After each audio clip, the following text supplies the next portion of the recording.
Bem lá no fundo, nós podemos ficar calmos e pacíficos se mantivermos a nossa confiança em Deus. E ele se levantou e repreendeu o vento e as ondas, e então o vento parou e tudo ficou completamente calmo. E ele disse aos seus discípulos: por que vocês estão com medo? Vocês não têm fé? Eles ficaram apavorados e perguntaram uns aos outros: quem é esse que até o vento e as ondas o obedecem? Sabe, o Dave, a sua estabilidade. Depois que nos casamos, eu não sabia o que era calma nem paz. Eu convivi com tumultos desde que eu me lembro, sabe? Fui abusada sexualmente pelo meu pai. Ele bebia de forma excessiva e ele voltava para casa bêbado, batia na minha mãe, gritava, esbravejava, e a nossa casa era cheia de medo, de discussões, de brigas. Então eu realmente não sabia o que era a paz. Não conhecia o que era uma paz consistente. E o Dave era tão calmo e pacífico e... do jeito que eu era, eu até tentava deixá-lo chateado, porque se eu estava chateada, todo mundo tinha que ficar chateado comigo, e ele apenas permanecia calmo. Eu me ressentia daquilo no início, isso me deixava irada, mas... então, a vida dele mostrou-me o que havia de errado na minha, como nas escrituras que lemos anteriormente. A vida dele era um testemunho para mim, e assim eu comecei a querer a paz que eu via que ele tinha. E quando eu tive fome o bastante por esta paz, eu perguntei a Deus como eu podia ter aquela paz. Ele começou a mostrar-me coisas na minha vida que eu teria que tratar de forma diferente, se eu quisesse ter aquela paz. Não podemos apenas orar por paz. Precisamos entender as coisas que nos incomodam e evitá-las, e então, quando elas vierem, estarmos preparados com antecedência para permanecermos calmos. Como eu aprendi que quando me apressava, se eu passasse um bom tempo apressada, acabava ficando chateada. Então, isso significa que eu tinha que organizar minha vida de tal forma que não precisava me apressar. Que teria que abrir mão de algumas coisas, preparando algumas coisas na noite anterior para que minhas manhãs fossem mais fáceis, e então o inimigo não tiraria vantagem de mim e me faria ficar chateada no início do dia, porque geralmente, se você começa assim, você vai o dia inteiro caminhando assim. Bem, quando começamos a nos sentir perturbados, é um sinal para nos acalmar e o diabo está à espreita. Ele ruge ao nosso derredor procurando por quem possa devorar. Mas posso te dizer que não precisa ser você. A estabilidade do Dave aumentou. O meu desejo de ter o que eu via que ele tinha. E as pessoas precisam ver os cristãos se mantendo calmos durante as tempestades da vida. Meu Deus, há uma oportunidade hoje para todos nós que nos chamamos cristãos, sabe? De sermos testemunhas para as pessoas ao nosso redor. Porque as pessoas estão com tanto medo e tão perturbadas, e há tantas coisas loucas acontecendo. Não sei como estas pessoas aguentam se elas não conhecem a Cristo. Porque Ele é a fonte da nossa força. E permanecer calmos na tempestade é o que nos dá autoridade sobre a tempestade. Lendo Marcos 4, 35... até o capítulo 5, verso 1, se você ler o 5:1, lembre-se que no 35 ele disse, vamos para o outro lado. E no capítulo 5:1 diz, e eles chegaram do outro lado. Eu amo isso. Você começa aqui, nós vamos para o outro lado.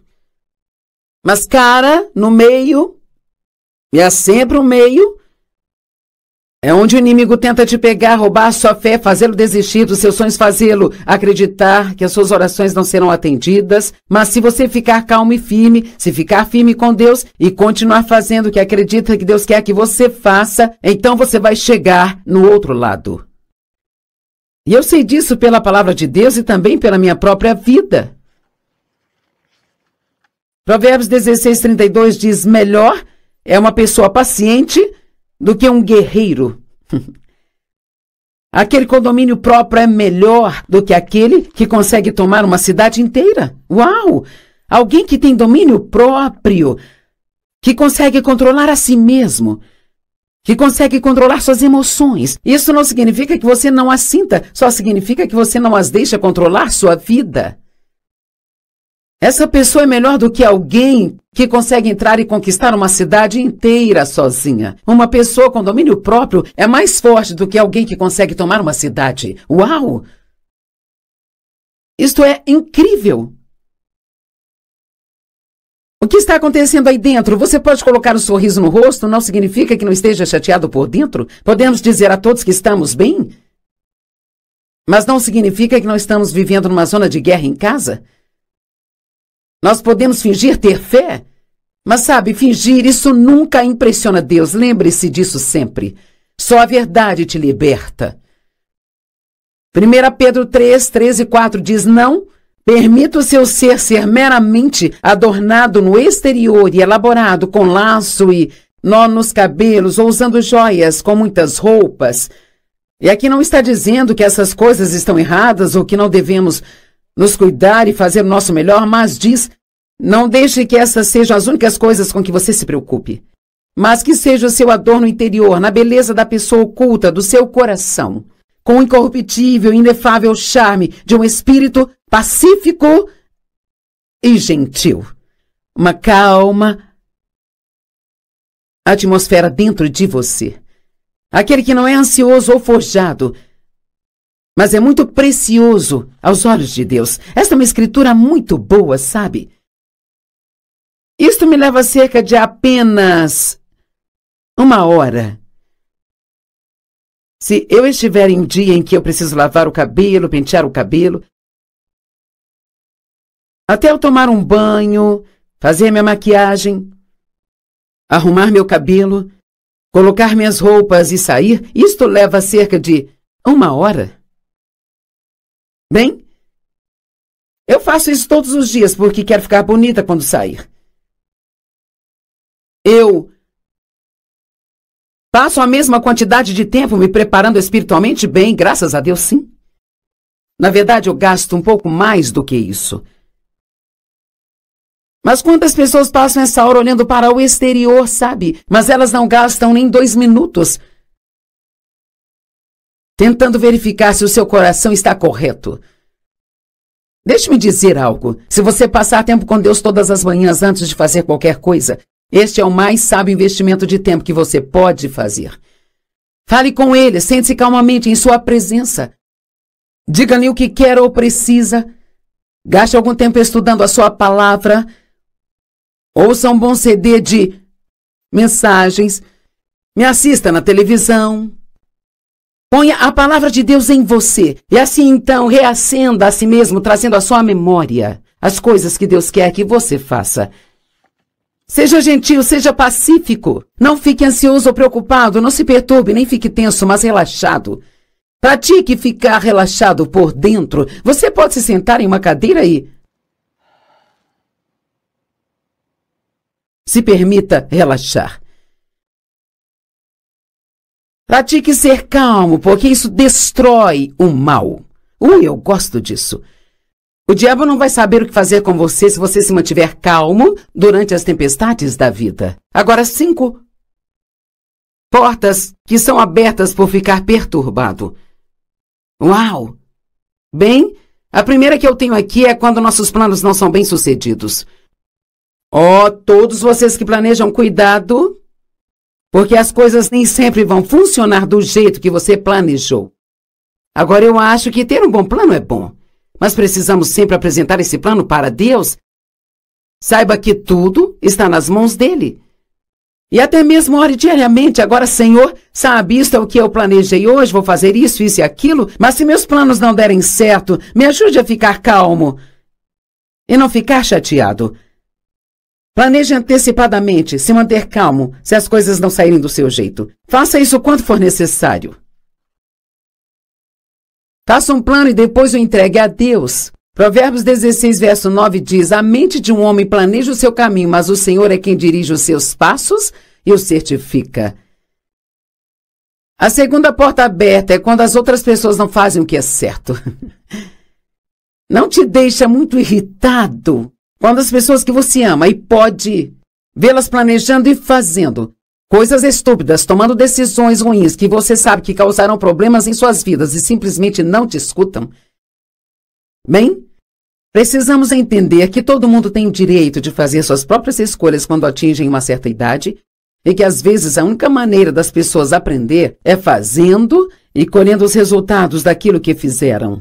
Não nos faz nenhum bem ficar chateados com a escolha de outra pessoa. Terceira porta aberta, quando precisamos esperar por gratidão e recompensa, quando estamos fazendo a coisa certa, mas a coisa certa não está acontecendo conosco. Eu acho que mostra grande maturidade espiritual se você fizer o que é certo, mesmo quando a coisa certa não esteja acontecendo com você. Se você tratar as pessoas bem quando talvez não estejam te tratando bem. E você diz, bem, eu plantei, mas ainda não colhi. Preciso de um resultado mais rápido. Eu orei, mas Deus não me respondeu. Eu fiz as coisas certas e nada mudou para mim. Bem, nós temos que esperar. Deus nos diz que nós recebemos as suas promessas pela fé e a paciência. Não apenas pela fé, mas pela fé e paciência. Eu falo muitas vezes sobre uma mulher que veio ao altar quando eu estava orando pelas pessoas no final da reunião, e ela colocou as mãos na cintura e ela disse, eu quero o meu dinheiro de volta. Eu pensei, do que esta mulher está falando? Como assim você quer o seu dinheiro de volta? Ela disse, eu tenho te escutado, eu tenho feito o que você me disse para fazer há 2 semanas, e eu tenho ofertado sempre aqui e nada mudou na minha vida ainda. Bem, honestamente, eu fiz tudo o que eu podia para não rir, e não era porque a situação dela era engraçada, mas eu pensei, aqui está alguém que não teve uma experiência com Deus. Elas acham que podem viver uma vida cheia de erros e fazer uma única coisa certa e ter tudo consertado da noite para o dia. Vamos pelo menos dar a Deus a mesma quantidade de tempo que temos ao diabo para bagunçar nossas vidas? Vamos dar a Deus pelo menos o mesmo tempo para consertá-la?